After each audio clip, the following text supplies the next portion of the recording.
Welcome to the NT Prep Preview. I'm Brandon LaChance, sports writer with the News Tribune. This is sports editor Kevin Chlum and sports writer Jared Bell. This week we're going to talk about Week 8 prep football and postseason soccer. On the gridiron, we had 2 teams become playoff eligible and 3 teams were knocked out. Well, the 2 teams that became playoff eligible last week were St. Bede and Hall. St. Bede beat Sherrard at home, and then Hall had an upset win over Kewanee also at home.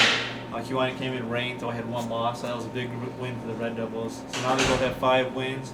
Hall should be in, they should be good with playoff points, and they also play Princeton this week, so that should be another win to get the 6 guaranteed. St. Bede, like Coach Bellino said the other day, probably needs to win this week to guarantee it because they don't have a lot of playoff points. Yeah, Kewanee had won 6 straight games until Hall beat them, so they beat a really good team. We had a couple of teams who did not make the playoffs who were eliminated. One was Ottawa. They won and lost basically on Friday.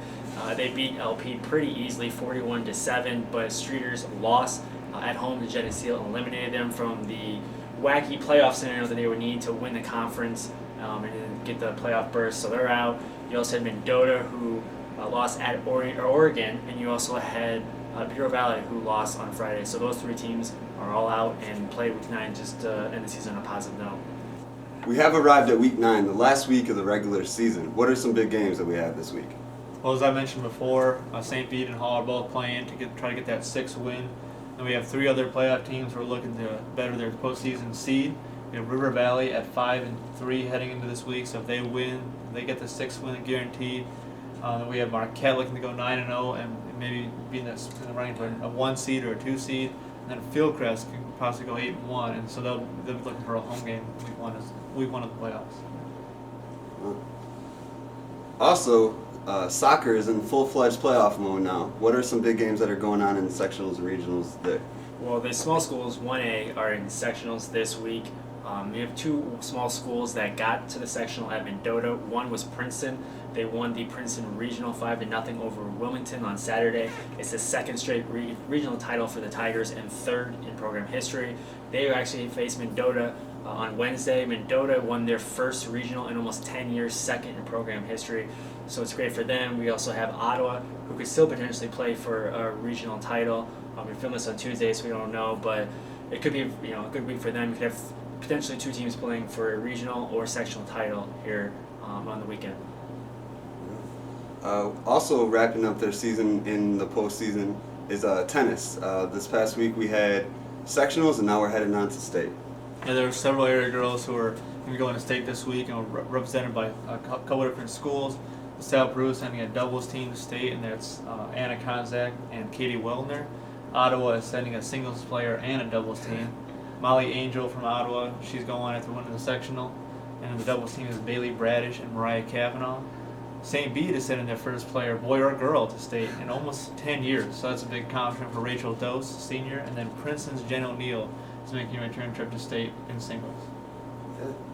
And then also, we're still not done with postseason sports, is cross country, who is now beginning the regionals, correct? Yeah, the regionals are on Saturday for all levels of cross country.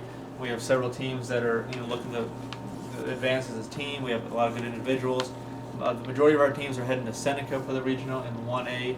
We have a couple of teams over at BV in 1A, and then LaSalle, Peru, and Ottawa have to go all the way to Crete-Monee, which is probably about 2 hours away. So it'll be early morning for them. But the Lady Cavs especially are looking to have a strong finish in the regional with Leslie Roca and Megan Krolak leading the way. Thank goodness for GPSs, right? I went to Crete last year, and that is far. And now it's time for the best segment in all the land, the NT Prep Preview Powerhouse Players of the Week.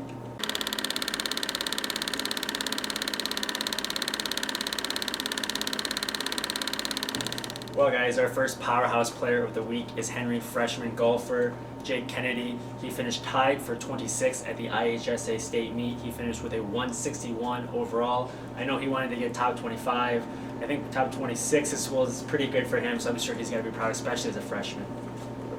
We'll go to the football field for our next Powerhouse player. It's Michael Bellino, a senior from St. Bede. He bulldozed through the Orion defense the other day for 4 touchdowns. He also intercepted a pass in the big win for the Bruins. Right. And I'm going to go to the tennis court with Ottawa's Molly Angel. She won the Ottawa sectional as the number 2 seed and is now headed to state. Thanks for watching NT Prep Preview. Check us out next week at www.newstrip.com. /. Sports.